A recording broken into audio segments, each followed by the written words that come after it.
Hello and welcome to the show. Before we begin, today is going to be another one of those noisy days because the Munchkins are home because of the holidays and they are causing a ruckus in the background. So hopefully not too much of the noise is going to spill over into today's recording. So for those of you who are tired of the content stretch, you will be happy to know that we are done with that. Or at least hopefully I think we're done with that. And but we're not going back to listener questions or audience questions. We're going to talk about something else, and that is equity and revenue share. That's when people are trying to partner up for mutual benefit. Again, let me repeat, equity and then revenue share when people are trying to partner for mutual benefit. I'll define the terms later. But why am I talking about this? The reason why is because there are lots of folks who are trying to get into partnerships of, mutual benefit as per, I have a proposal, I have this idea, I think you and me will be cool, let's do some work together. You get something out of it, I get something out of it, but they just can't find the words to put together the right proposal. Now, I figure that it would be a good idea to tackle this again today because the episode where I spoke about Cool Guy, I can't remember the code name that I came up with for him. Was it Cool Guy 587 or 517 or something like that? So there are a bunch of you that have listened to the Cool Guy episode and you reached out saying, I haven't done this, but thanks for the heads up. I'll make sure I don't fall into this kind of error. And even though I tried to give some solutions then, I think it's not enough to flog the problem and then not give a plethora of solutions. So for those of you who are in a similar situation as Cool Guy 587, and or maybe you suspect that you might have fallen into this error in the past, or you want to avoid falling into those sorts of things where you're trying to make a proposal and then you end up insulting someone, the worst case scenario, or putting forward a proposal that is not well thought out. So that's the reason why I'm looking at equity and revenue share. I'm just trying to see other avenues that people can partner for mutual benefit. So you actually can roll up to someone in their DM or in a networking session and they say, hey, what's up? How you doing? Seeing what you've been doing. These are my ideas. I think this is how we can hook up. I think this is how we can partner. And if I bring this, you bring this, and this thing comes out, I take this, you take this. So that's the sort of thing that I'm trying to propose. So for those of you who are new to the podcast, what I'm talking about is a previous episode. I can't remember the name anyway. I can't remember what it was titled, but there was a previous episode where I spoke about how if you're trying to pitch a proposal or a partnership or whatever to Nigerian business owners, and I'm trying to qualify that because I wouldn't be surprised if there are other parts of the world, maybe in in America and in the UK, where you actually can roll up on someone and say, I have a strategic partnership I want to discuss with you. I have a strategic alliance, whatever, all those fancy terms, and people might listen. But in Nigeria, I find that Nigerian business owners have a low tolerance for that kind of crap, in quote. So in that podcast episode, I said you'd be better off just approaching a Nigerian business owner if you had some sort of proposal, partnership, strategic alliance, joint venture, whatever it is you want to call it.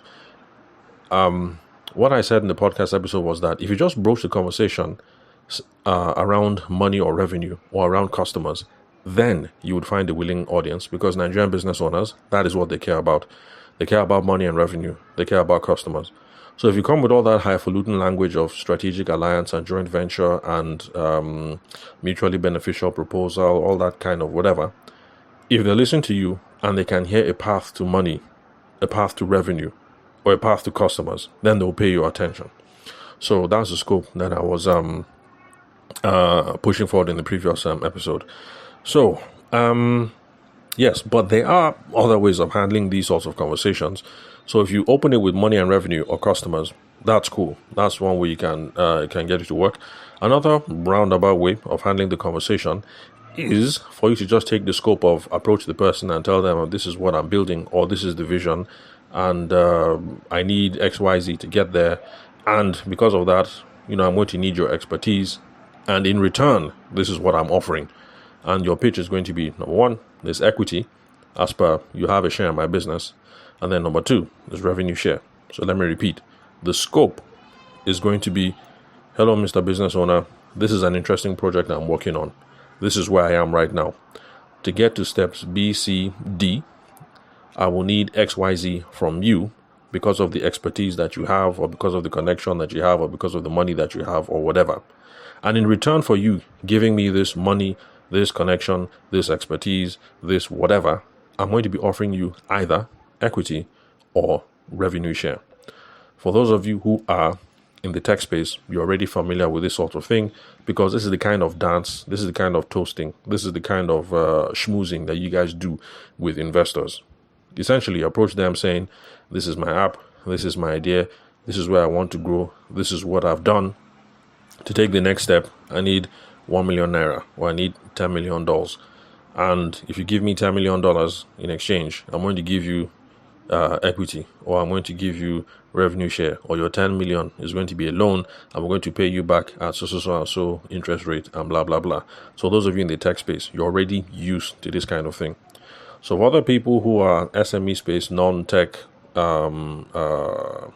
space, this is basically for you guys. So what's the difference? Equity, revenue share. What's the difference? I'm not going to go into the whole technical thing, but this is just the difference.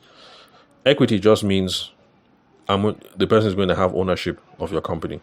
So let's say in the beginning, you started the company, you're the wife, you're the owner of the company, and you and your husband are in partnership. And so let's say you call the company Bimbo and Adekoya Associates, or whatever it is that you called it. So, and you and your husband, you guys own it 100%. You own it 50-50? Yeah, let's say you guys own it 50-50. You approach somebody with this kind of pitch. The whole idea is, if the person says, okay, at the end of the day, on your company papers, not necessarily in the name, but the company papers that reflect the ownership of the company, it's not just going to be Bimbo, that is you, and Adekoya, that is your husband. There's now going to be Adetayo as well. If you guys collected money from Adetayo, he's now going to be on your cap table. So that's the idea behind equity. The person now becomes co-owner of the business. That's what equity means. Revenue share just means thank you very much for the money, thank you for the expertise, thank you for the connection, thank you for the whatever. This business is going to be pumping out 20M every year in revenue, blah blah blah. Out of that 20M, this is going to be how much that we're going to be giving you. So there are more important things to consider. There's more technical stuff to look at, and there are things to consider when you want to structure these kind of deals, but this is beyond the scope of the podcast.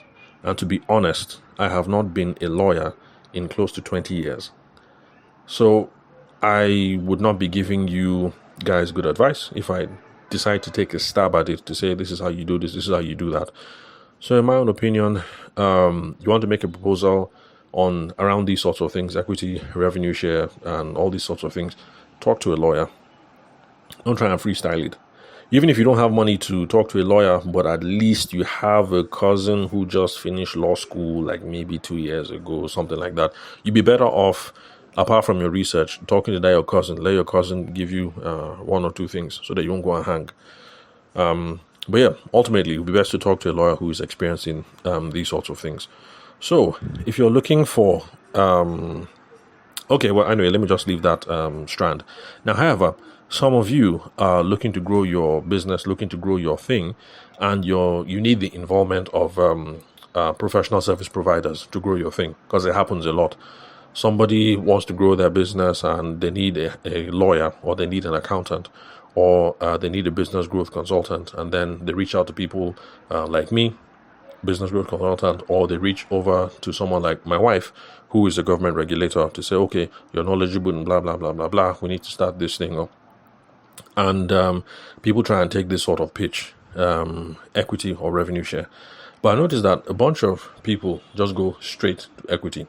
So they start trying to talk to me. They say, this is what we're trying to build, blah, blah, blah. Coming with your sales expertise, we can build this thing to a 1 trillion naira company, and we offer you a 10% equity. Then 10% of 30 trillion is equal to so. So you'll be richly compensated for what it is that you've done to grow this business. So people do things like that all the time when they're looking for professional service providers when they're trying to grow their thing, trying to grow their business. And that's the reason why I'm making this episode, because this is also one of those scenarios where you run the risk of insulting somebody.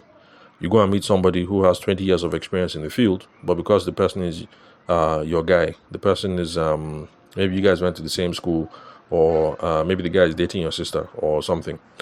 And then because of that, you go and tell the person, oh, you know what, this is my business idea. If we grow this thing, we'll be able to capture Nigeria, and this is going to be a 3 trillion naira company, and we're offering you 20% stakes in the business. So by the time we do the IPO and we are valued at 3 trillion naira, 20% of that, so that money is, and I'm not good at math, so run the calculation, whatever, how many millions or billions, okay, let's say millions. So your own cut will be so and so million. And so, yes, you're doing work now for free. But think about it. When we IPO in 10 years or in 20 years, this is how much you will make.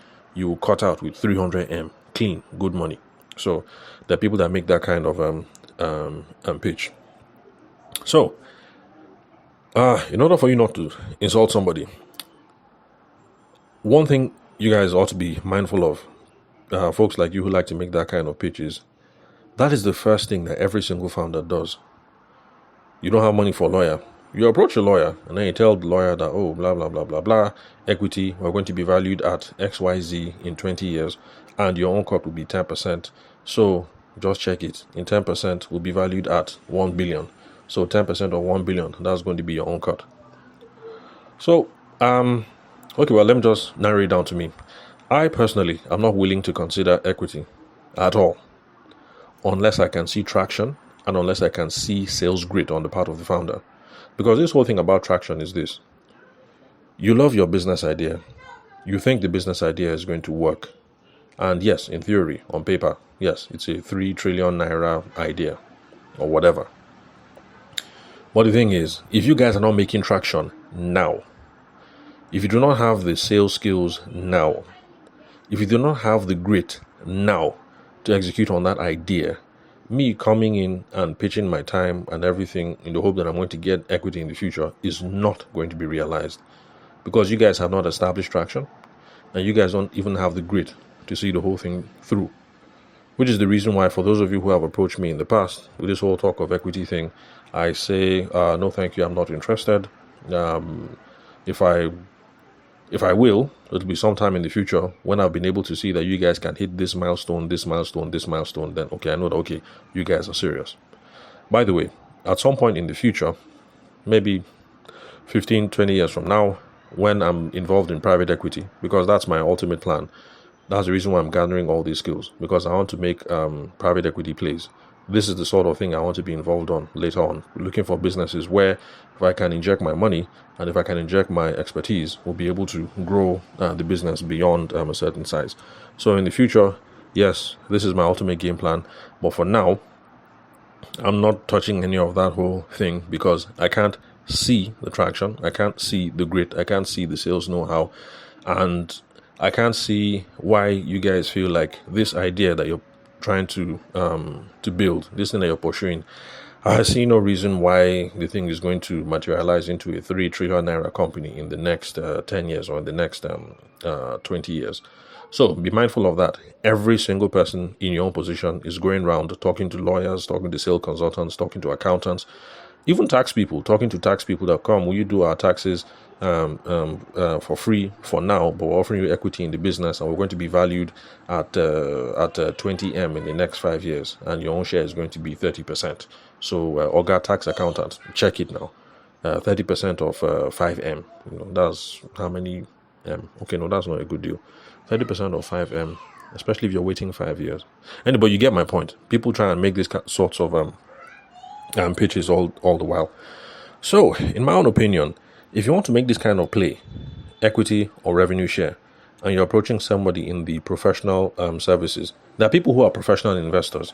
You can go and talk to professional investors, venture capital, private equity. Yeah, you can talk to all those people and tell them equity, revenue share.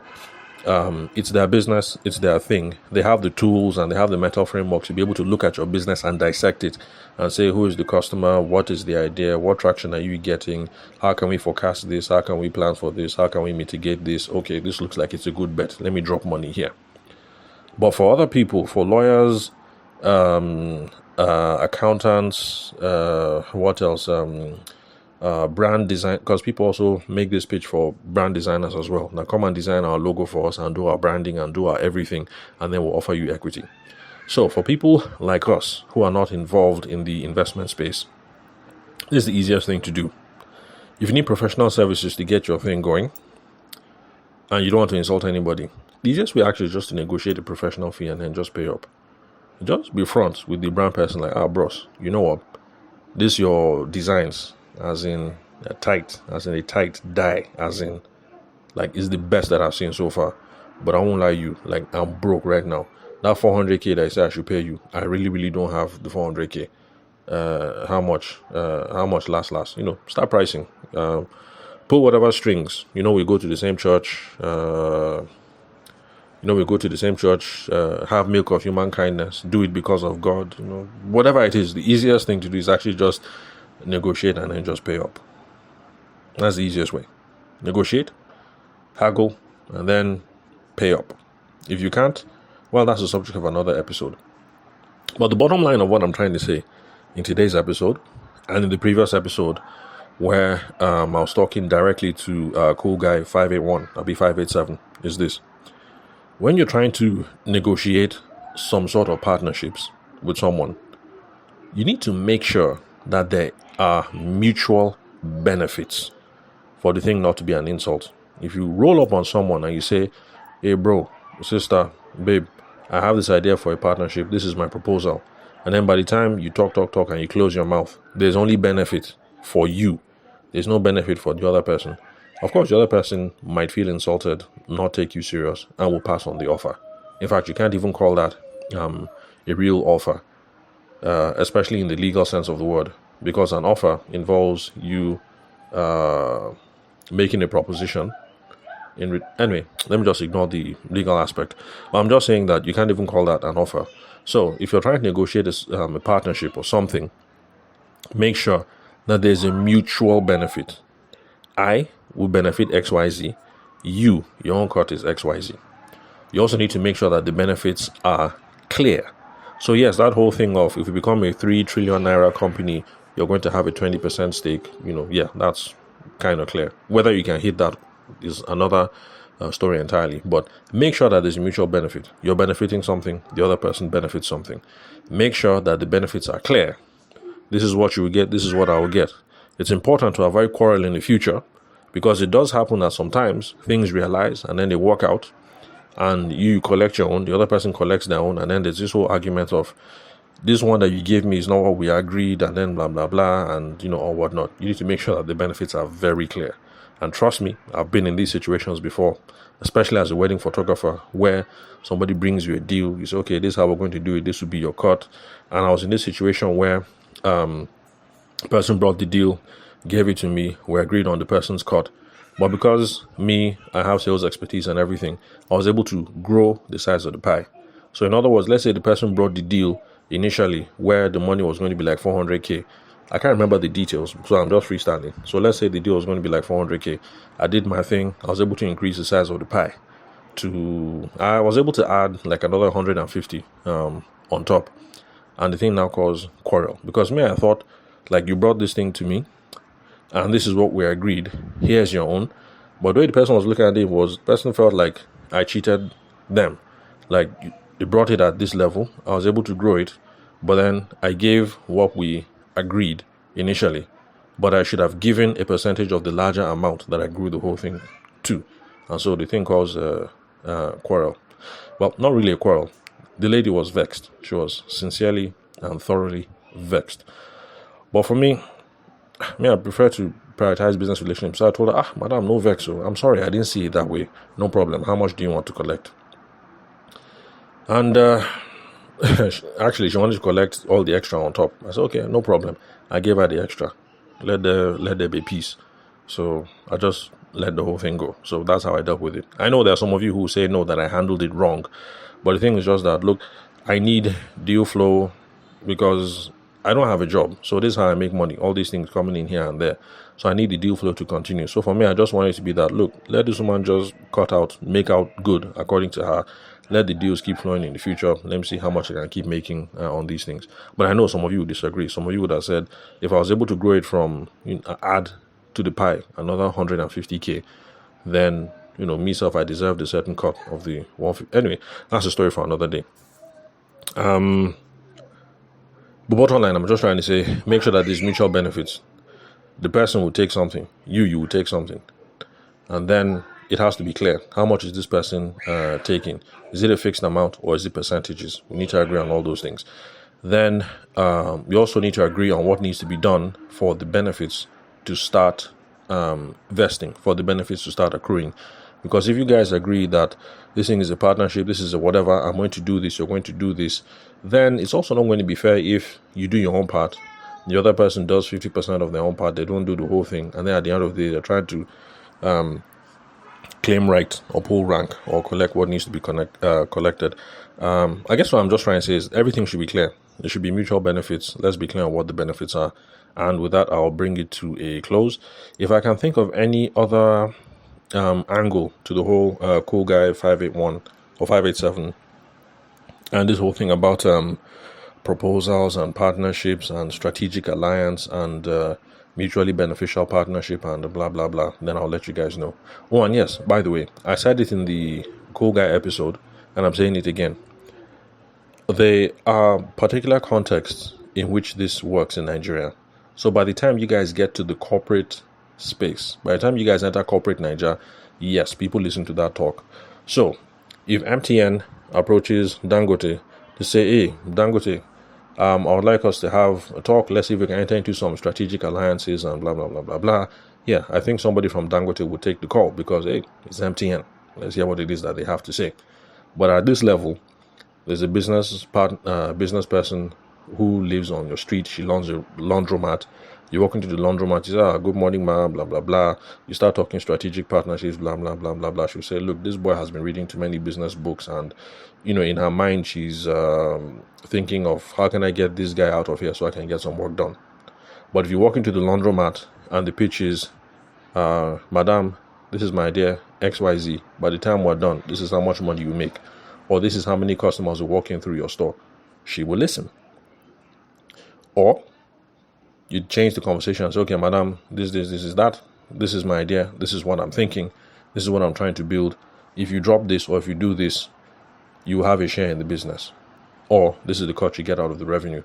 Then these are ways that you can make all these proposals that will make sense to the average Nigerian business owner. And you guys can end up doing business together. And then you don't insult somebody and you don't come across as